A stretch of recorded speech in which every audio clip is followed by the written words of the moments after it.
Hello दोस्तों, कैसे हो आप। एक बार फिर स्वागत है आपका आपके पसंदीदा यूट्यूब चैनल मैथ्स गुरु में।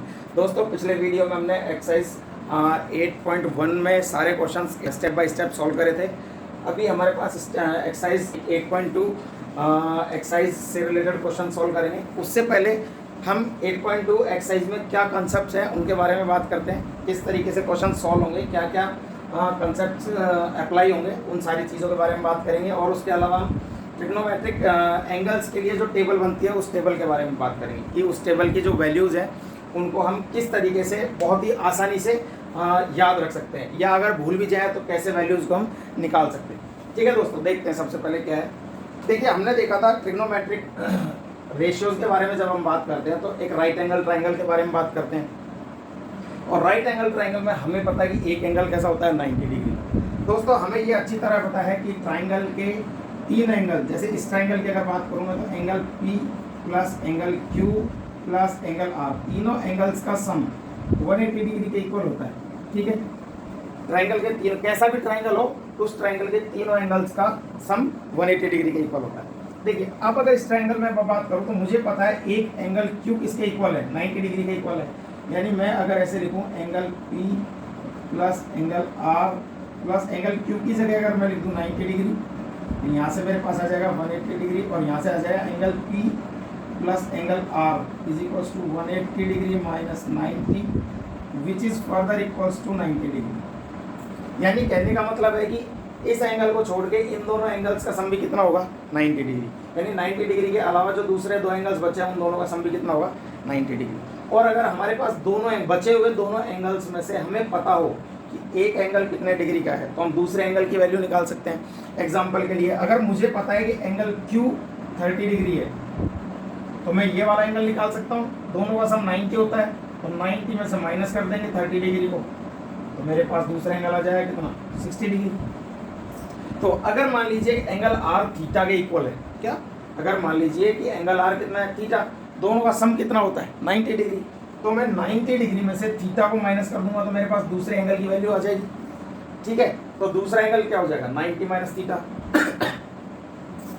अब ये हमारे पास ये सारे रामायण का मतलब क्या है, ये सारे रामायण हम क्यों सीख रहे हैं, क्योंकि हम अब ट्रिग्नोमेट्रिक रेशियोज में कुछ स्पेसिफिक एंगल्स हैं जिनके बारे में हम बात करेंगे और उनसे रिलेटेड क्वेश्चंस को सॉल्व करेंगे। देखिए, अब हमारे पास जो एंगल्स हैं जिनके बारे में हम बात करने वाले हैं वो एंगल्स हैं, एक तो एंगल 0 डिग्री, एक तो 0 डिग्री, एक 30 डिग्री, एक 45 डिग्री, एक 60 डिग्री और एक 90 डिग्री। ये हमारे पास 5 स्पेसिफिक एंगल हैं।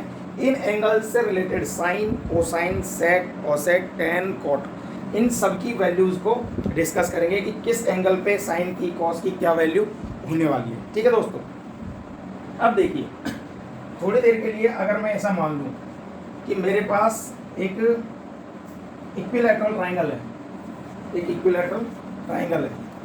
देखिए दोस्तों, इक्विलैटरल ट्राइंगल आप सभी जानते हो क्या होता है, ऐसा एंगल जिसकी सारी ऐसा ट्राइंगल जिसकी सारी साइड्स और सारे एंगल्स क्या होते हैं इक्वल होते हैं। यानी अगर एंगल की बात करूं तो सारे एंगल 60 डिग्री के इक्वल होते हैं और साइड की बात करूं तो सारी साइड्स इक्वल होती हैं आपस में, चाहे वो कितनी भी हो।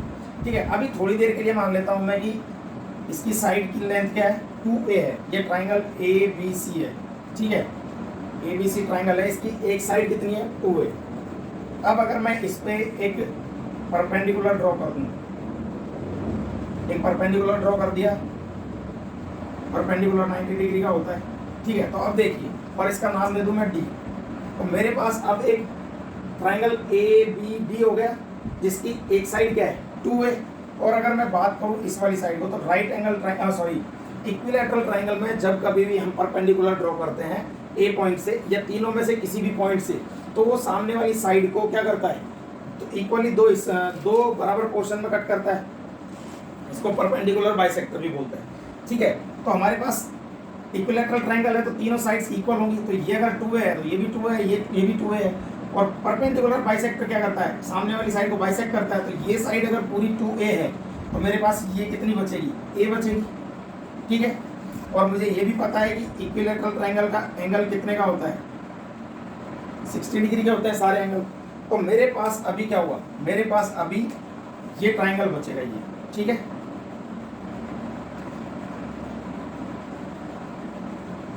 ये एक ट्राइंगल है मेरे पास, ये कैसा ट्राइंगल है, राइट एंगल ट्राइंगल है, ठीक है दोस्तों। ये ट्राइंगल है हमारे पास एबीसी, एबीसी में हमें इक्विलैटरल ट्राइंगल है, इसमें हमें पता है एक साइड 2a के इक्वल है, तो सारी साइड किसके इक्वल होंगी, 2a के इक्वल, और इक्विलैटरल ट्राइंगल के सारे एंगल 60 के। देखिए इस ट्राइंगल में हमें ए बी पता है 2a और बी डी भी पता है, क्योंकि ये परपेंडिकुलर बाइसेक्टर है इसका। अब देखिए ट्राइंगल ए बी डी में हमें ए बी पता है, बी डी पता है, ए डी पता नहीं है।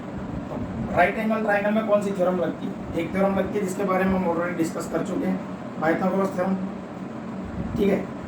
पाइथागोरस थ्योरम लगती है। तो पाइथागोरस थ्योरम क्या कहती है कि ए बी का स्क्वायर यानी हाइपोटेनियस का स्क्वायर दोनों साइड के स्क्वायर के सम के बराबर होगा। तो ये कितना होगा, बी डी का square A square plus A D हमें पता नहीं है तो ए डी का स्क्वायर, और इसको मैं ए बी को क्या लिख सकता हूँ, 2a का स्क्वायर भी लिख सकता हूँ, ठीक है।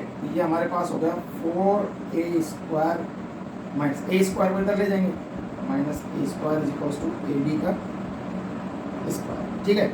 अब देखिए हमारे पास यहाँ बचा 3a स्क्वायर में से a स्क्वायर गया तो सॉरी 4a स्क्वायर में से a स्क्वायर गया तो 3a square is equals to A D का स्क्वायर। अब यहाँ से A D is equals to क्या होगा, अंडर रूट में 3 और a स्क्वायर बाहर आ जाएगा तो a बन के रूट 3a हो जाएगा, या इसको हम a रूट 3 भी लिख सकते हैं, ठीक है। ये मल्टीप्लाई में,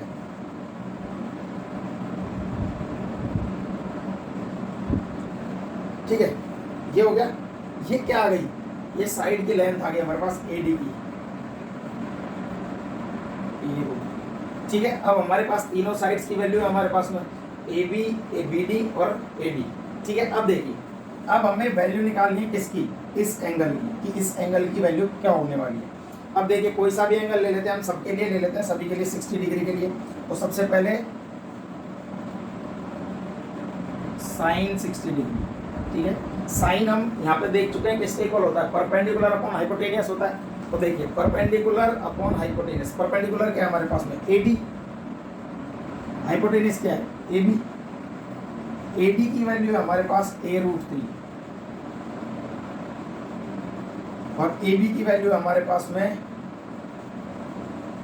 2a, ठीक है। ए से ए कैंसिल आउट हो गया, हमारे पास क्या बचा रूट 3 अपॉन 2, यानी साइन 60 की वैल्यू कितनी है, रूट 3 अपॉन, ठीक है। ये इस तरीके से हमने यहाँ पे लिख रखी है रूट 60 की वैल्यू, सॉरी साइन 60 की वैल्यू रूट 3 अपॉन।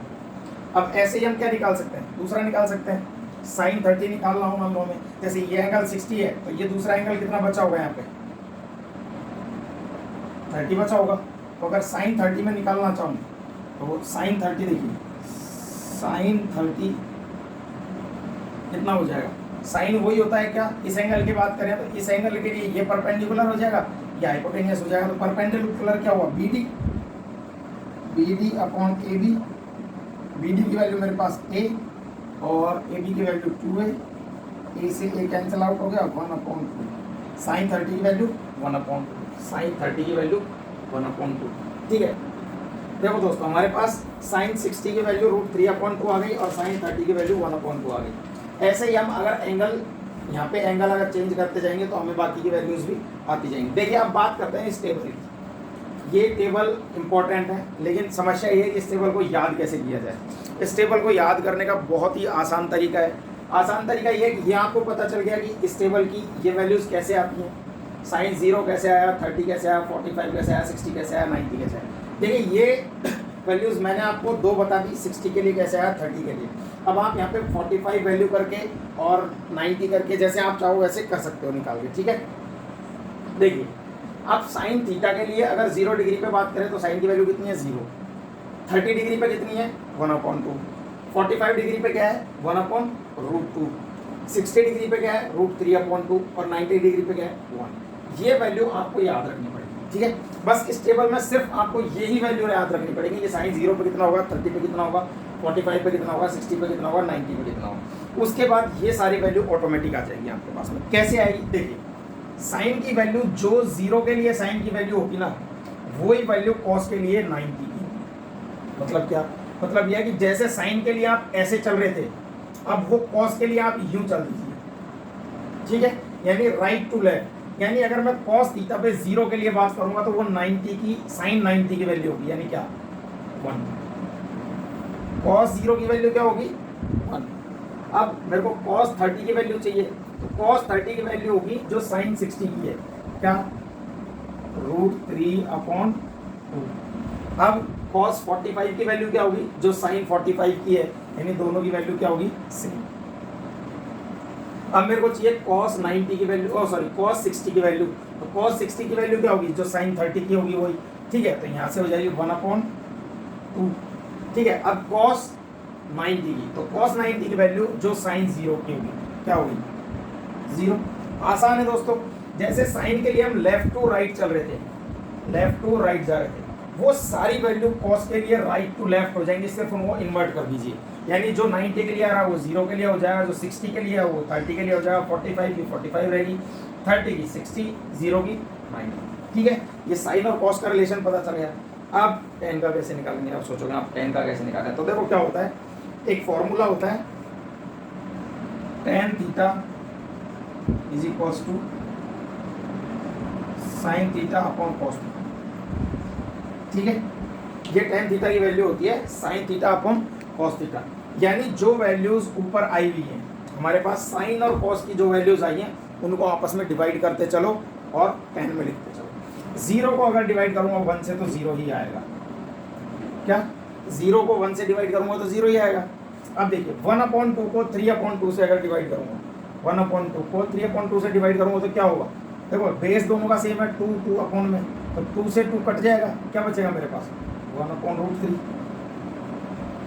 ठीक है।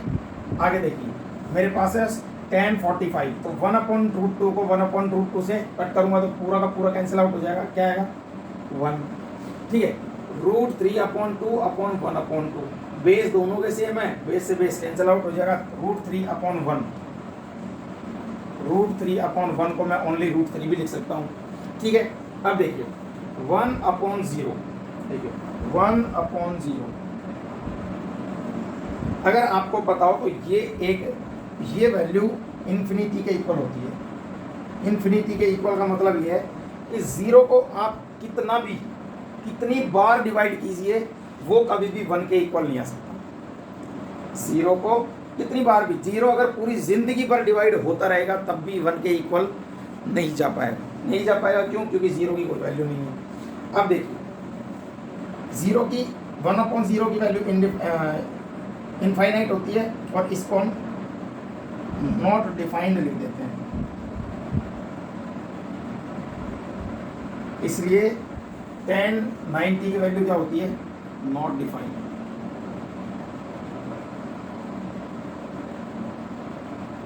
ठीक है। साइन अपॉन कॉस कर दिया हमने, tan आ गया, ये तीनों वैल्यू आ गई, उसके बाद कोसेक सेक और कोट के, तो आप बिल्कुल कैसे हो एक्सपर्ट हो, बिल्कुल आपको पता है साइन आ गया तो कोसेक आप फट से निकाल दोगे। देखिए साइन 0 है तो कोसेक क्या होगा, उल्टा क्या होगा 0 का, साइन थीटा 0 है तो क्या हो जाएगा, साइन क्या होता है कोसेक होता है 1/sin के इक्वल,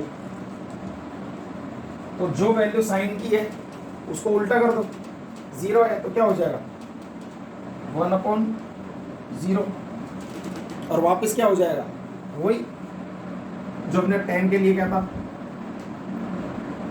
नॉट डिफाइंड, ठीक है। कोसेक 1/2 का उल्टा करेंगे तो क्या हो जाएगा 2 हो जाएगा, 1/√2 का उल्टा करेंगे तो क्या हो जाएगा √2 हो जाएगा, √3/2 का उल्टा करेंगे 2/√3 हो जाएगा, और 1 का उल्टा करेंगे तो 1 ही रहेगा, ठीक है दोस्तों। ये कोसेक थीटा की क्या जो साइन की वैल्यू है उसको जस्ट उल्टा करते जाओ। देखिए अब सेक थीटा के लिए कॉस की वैल्यू उल्टी करते जाओ, तो देखो 1 का उल्टा करेंगे 1 ही आएगा, √3/2 का उल्टा करेंगे तो 2/√3 आएगा, 1/2 का उल्टा करेंगे 1/√2 का उल्टा करेंगे तो √2 ही आएगा, 1/2 का उल्टा करेंगे 2 आएगा, और 0 का उल्टा करेंगे तो 1/0 किसके इक्वल होता है नॉट डिफाइन। ठीक है, ये हो गया, कुछ भी नहीं है, बिल्कुल आसान है, सिर्फ साइन थीटा की वैल्यू याद रखनी है। कैसे आई वो हमने देखा था। उसके बाद में कॉस में रिवर्स में लिख दो, टेन में अपॉन में डिवाइड करके और उसकी वैल्यू लिख लीजिए। उसके बाद कोसेक साइन का उल्टा, सेक कॉस का उल्टा और कॉट टेन का उल्टा। तो टेन का उल्टा कर दीजिए, जीरो का उल्टा क्या होगा, वही 1/0, तो क्या हो जाएगा, नॉट डिफाइन।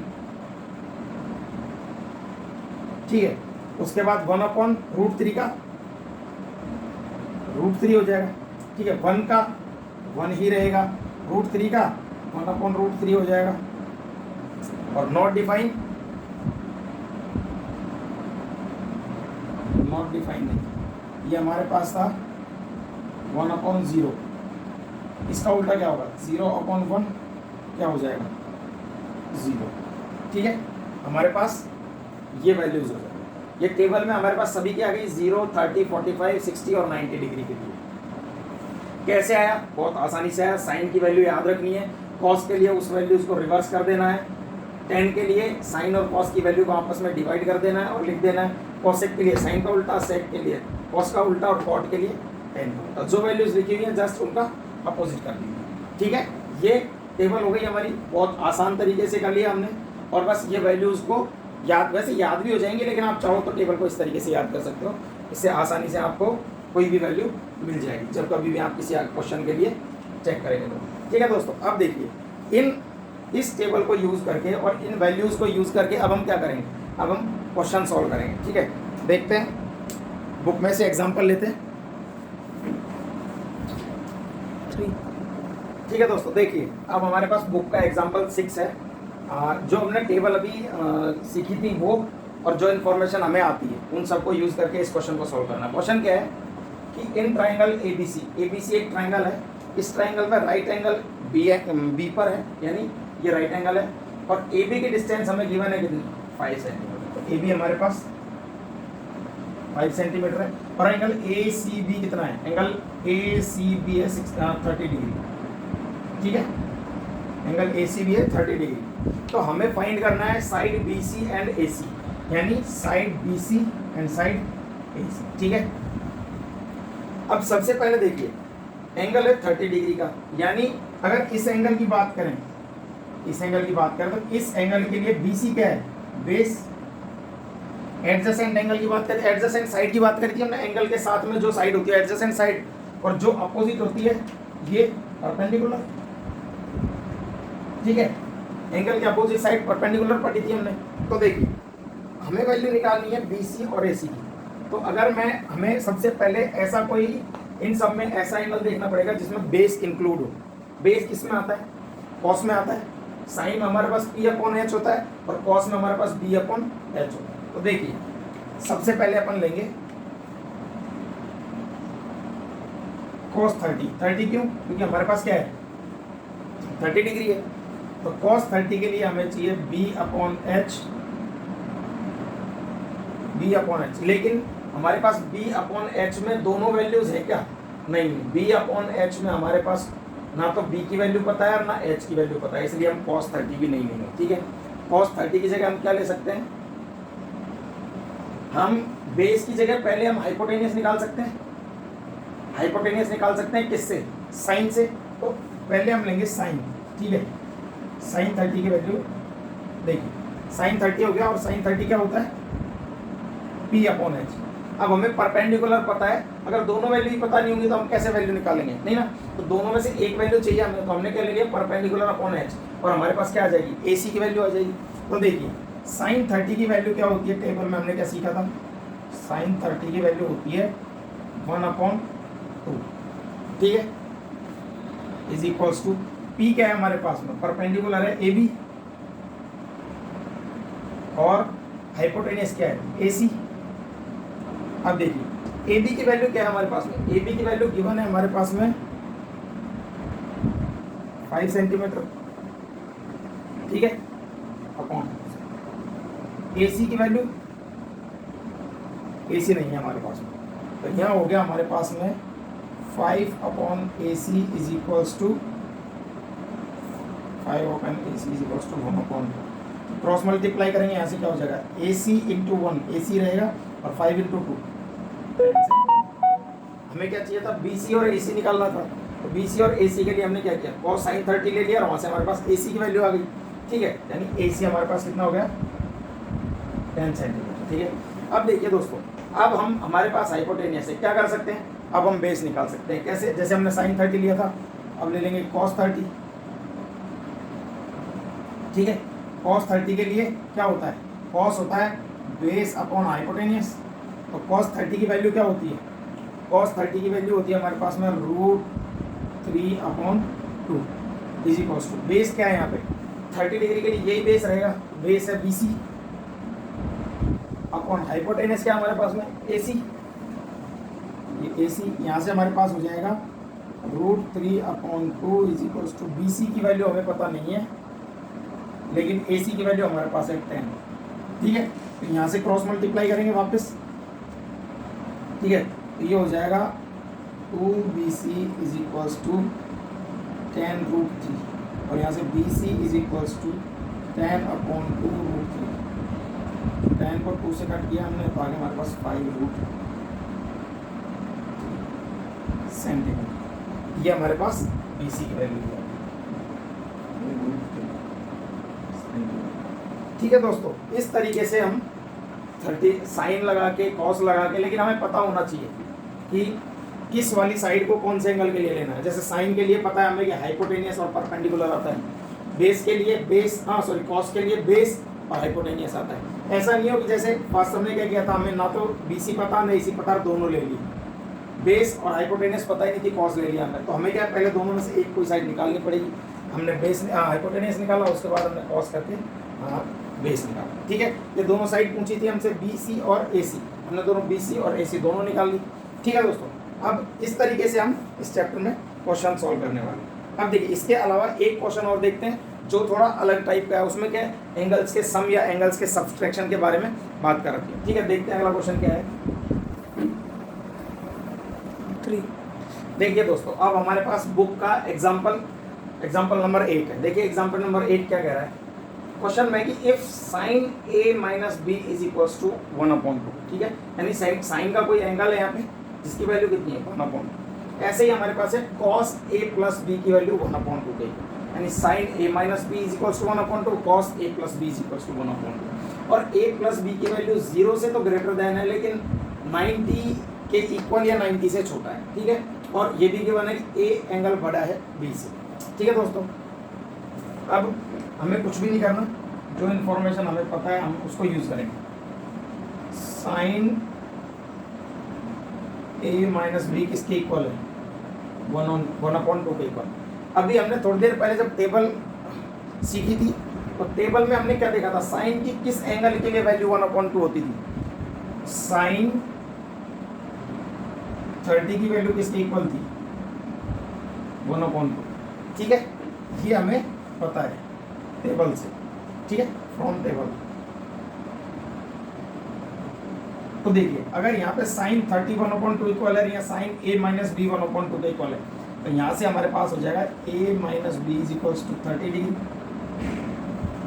ठीक है, हो जाएगा, क्यों, क्योंकि वैल्यू किसके इक्वल है 1/2, यानी यहाँ पे क्या होगा, यहाँ पे होगा 30 डिग्री, तभी साइन की वैल्यू 1/2 हो सकती है। सेम दूसरा हमारे पास क्या है, cos A + B is equals to 1/2, cos A + B is equals to 1/2। और टेबल से हमें ये भी पता है क्या, cos 60 की वैल्यू क्या होती है 1/2। ठीक है, cos 60 की वैल्यू 1/2 होती है, यानी cos A + B is equals to 1/2, cos 60 is equals to 1/2। यानी हमारे पास यहाँ से हो गया A + B is equals to 60 degree और यहाँ पे 30 डिग्री। तो हमारे पास दो इक्वेशन हो गई, इक्वेशन फर्स्ट, इक्वेशन सेकंड। तो यहाँ लिखेंगे हम from equation first and second. ठीक है, क्या A - B is equals to 30 degree और A + B is equals to 60 degree. क्या करेंगे, दोनों को ऐड कर देंगे। ठीक है,